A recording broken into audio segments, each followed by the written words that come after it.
సమూహాలు మరింత బలహీనులైపోతారు, మరింతగా బానిసత్వానికి వెళ్ళిపోతారు. వీళ్ళ హక్కుల కోసం రాబోయే రోజుల్లో వీళ్ళు పోరాటం చేయలేరు. కాబట్టి వీళ్ళని ఎటువంటి పరిస్థితుల్లోనూ కూడా ఈ మూడు పద్ధతుల కొరకు వెనకబడిన వారు, అభివృద్ధి చెందిన వారు, డబ్బు ఉన్నవాడు, ధనికుడు, పేదవాడు, చదువుకున్నవాడు, చదువు లేనివాడని ఈ తరగతులు విభజించద్దండి. వీళ్ళందరూ అంటరానితనాన్ని అనుభవిస్తా ఉన్నటువంటి సమూహాలు.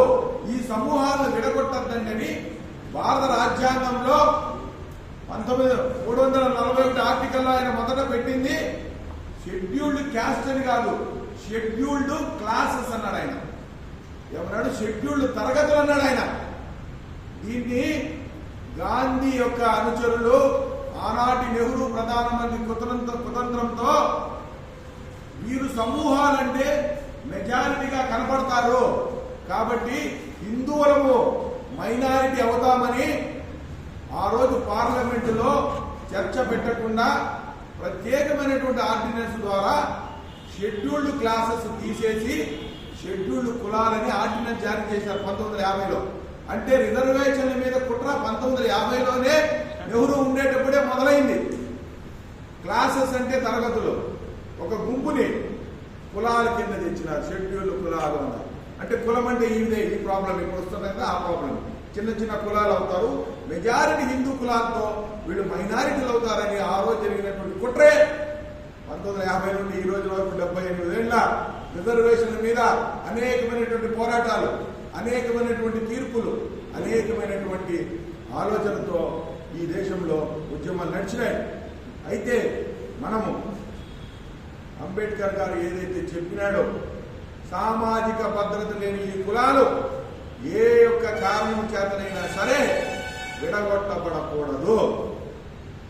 వారిని ఆ కులాల్లో ఎవరైనా వెనుకబాటుతనం ఉంటే, మిత్రుడు చెప్పినట్టు వెనుకబాటుతనం ఉంటే వాళ్ల కోసము ప్రత్యేకమైన రాయితీల ద్వారా, ప్రత్యేకమైన సౌకర్యాల ద్వారా వాళ్ళని ఈ రిజర్వేషన్ అందుకునే ప్రక్రియకు ఈ ప్రభుత్వాలు తీసుకుని పోవాలి తప్ప వీళ్ళని డివైడ్ చేయకూడదు అని ఘంటాపదంగా ఆ రోజు అంబేద్కర్ గారు చెప్పింది. మనం కూడా దానికోసమే పోరాటం చేయాలి.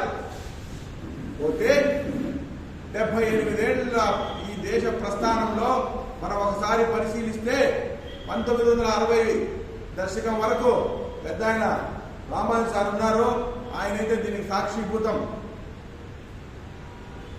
రిజర్వేషన్లు 10% ఎస్సీలకు, 7.5% ఎస్టీలకు ఉంటే ఏ యొక్క విద్యా ఉద్యోగ అవకాశాల్లో ఆ వర్గాలకు సంబంధించి దీంట్లో అర్హత లేదు, ఈ యొక్క క్వాలిఫికేషన్కి వీళ్ళ అర్హత లేదు కాబట్టి ఉద్యోగాలు లేవు 1960 వరకు.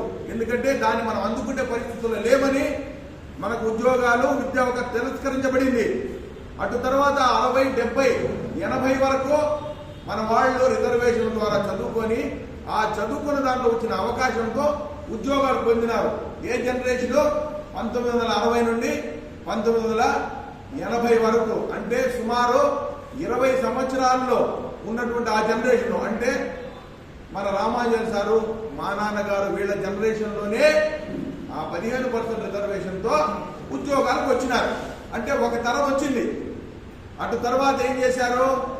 మొదటి తరం 1960లో వీళ్ళ ఎవరికి ఉత్తీర్ణత లేదు కాబట్టి ఉద్యోగాలు లేవు, రిజర్వేషన్ ఉన్నా కూడా. తర్వాత ఉత్తీర్ణత ఉన్నటువంటి వీళ్ళకు ఉద్యోగాలు ఇచ్చినారు. వీళ్ళ ద్వారా వీళ్ళ పిల్లలు చదువులో ఒక్క అడుగు ముందుకు వేసినారు. వాళ్ళు కళ్ళు తెరిచే లోపల ఆ జనరేషన్ ఇంకొక జనరేషన్, 30 సంవత్సరాలకు ఒక జనరేషన్, 30 సంవత్సరాలకు ఒక జనరేషన్. ఆ జనరేషన్ పోయిన తర్వాత ఇంకొక జనరేషన్. అంటే 1990కి మనం వచ్చేటప్పటికి ఈ భారతదేశంలో ఉన్నటువంటి ఆనాటి కాంగ్రెస్ ప్రధానమంత్రి బ్రాహ్మణ కులస్తుడైనటువంటి పివి నరసింహారావు గారు ఆర్థిక సరళీకృత విధానాలతో ఈ దేశంలోకి ప్రైవేటైజేషన్ తీసుకొచ్చినాడు. ప్రైవేటైజేషన్ చేస్తే ఏమర్థమో అన్నీ కూడా ఈ దేశాన్ని ప్రైవేటైజేషన్ మొదలు పెట్టాడు. దాంట్లో ఉన్నటువంటి కుతంత్రం రిజర్వేషన్ వర్గాలు పొందకూడదు అని. మరి ఈ రిజర్వేషన్లు పొందింది ఎవరో ఒకే ఒక జనరేషన్ మాత్రమే. అది కూడా ఎంత పొందింది? 1% మాత్రమే ఈ దేశంలో పొందింది. 91 నుండి ఈనాటి వరకు ప్రతి దేశంలో ఉన్న వ్యవస్థలన్నీ కూడా రిజర్వేషన్లు తీసేసి రిజర్వేషన్ అమలు కాకుండా ఈ భారతదేశంలో ప్రైవేటైజేషన్ చేశారు ఇప్పటి వరకు, మోడీ వరకు.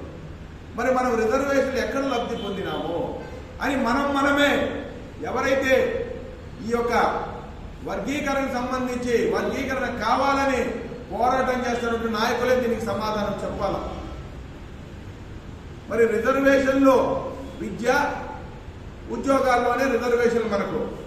విద్య అంటే ఇప్పుడు ఇంటర్మీడియట్ తరువాత గ్రాడ్యుయేషన్కే ఈ యొక్క రిజర్వేషన్లు అవసరం. మరి ఉద్యోగాలు, ప్రభుత్వ ఉద్యోగాలే లేనప్పుడు రిజర్వేషన్ అనే కథ ఎందుకు వస్తా ఉంది ఇక్కడ? మరి దేనికోసం మనం పోరాటం చేసే ఈ నాయకులు నేను అడుగుతున్నాను, అయ్యా ప్రైవేటైజేషన్ ఎందుకు నువ్వు రిజర్వేషన్ అడగవు? ప్రతి వ్యవస్థలోనూ, ప్రభుత్వ వ్యవస్థలో, ప్రభుత్వ భాగస్వామ్య వ్యవస్థలో మన వాటా ఎందుకు అడగరు? దానికి ఎందుకు ఉద్యమాలు చేయరు? ప్రజాస్వామ్య వ్యవస్థలో సంఖ్యాబలమే ముఖ్యం. ఎవరి సంఖ్యాబలం ఎక్కువ ఉంటే వాళ్లే పాలకులు అవ్వగలరు, అవసరమైతే పాలకుల్ని నిర్బంధించగలరు. మరి ఈ సమూహము సంఖ్యాబలం మనం ఎక్కువ ఉంటే ఈ దేశంలో ఉన్నటువంటి పాలకులను నిలవరించగలమా?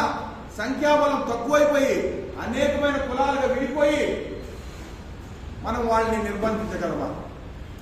ఏ విధంగా అయితే మనము మన హక్కుల కోసం పోరాటం చేయగలం మీరే ఆలోచించాలి. సంఖ్యాబలంగా ఉంటే మంచిదా, సంఖ్యాబలంగా తగ్గిపోతే మంచిదా? చెప్పాలా గట్టిగా చెప్పాలా?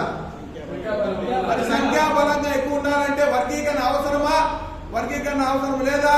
అవసరం లేదు. మరి మనకన్నా వెనకబడిన ఉపకులాలు అభివృద్ధిలోకి రావాలంటే ఏం చేయాలా? ప్రత్యేక రాయితీలు పెట్టాలా? ప్రత్యేక రాయితీల ద్వారా, ప్రత్యేక సౌకర్యాల ద్వారా.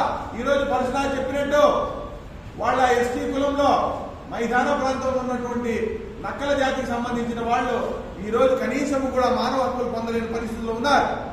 వారికి ప్రత్యేకమైన సౌకర్యాలు ఇవ్వాలా. ఎస్టీ సప్లా నిధులు వాళ్ళకే ఎక్కువ శాతం ఖర్చు పెట్టాలా. వాళ్ళ గృహాలు ఇవ్వాలా. వాళ్ళ కోసం ప్రత్యేకమైనటువంటి వ్యవహారాలు ఇచ్చి ఆ రిజర్వేషన్లో వీళ్ళు పోటీ పడే తత్వం పెంపొందించాలా. ఆ పని ఎవరు చేయాలా? పాలకులు చేయాలా. అది మాట్లాడరు. సుప్రీంకోర్టు ఇచ్చిన వెంటనే మేము రెడీ అంటే మేము రెడీ అని తెలంగాణ ముఖ్యమంత్రి, ఆంధ్రప్రదేశ్ ముఖ్యమంత్రి రెడీగా ఉన్నారు. అంటే మీరు మమ్మల్ని విడదీయడానికి ఎంత ప్రాధాన్యత ఇస్తున్నారో, మమ్మల్ని డెవలప్ చేయడానికి అంత ప్రాధాన్యత ఎందుకు ఇవ్వరని నేను ఇక్కడి నుండి ప్రశ్నిస్తా ఉన్నాను.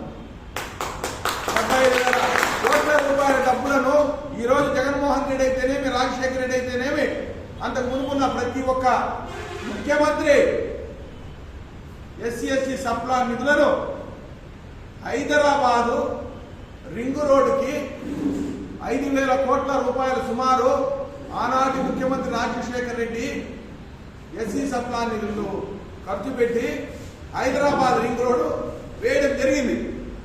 మరి హైదరాబాద్ రింగ్ రోడ్డు వేసిన 5,000 కోట్ల రూపాయలు ఎస్సీ సప్లా నిధులు. మా కంట్రిబ్యూషన్ ఎంత?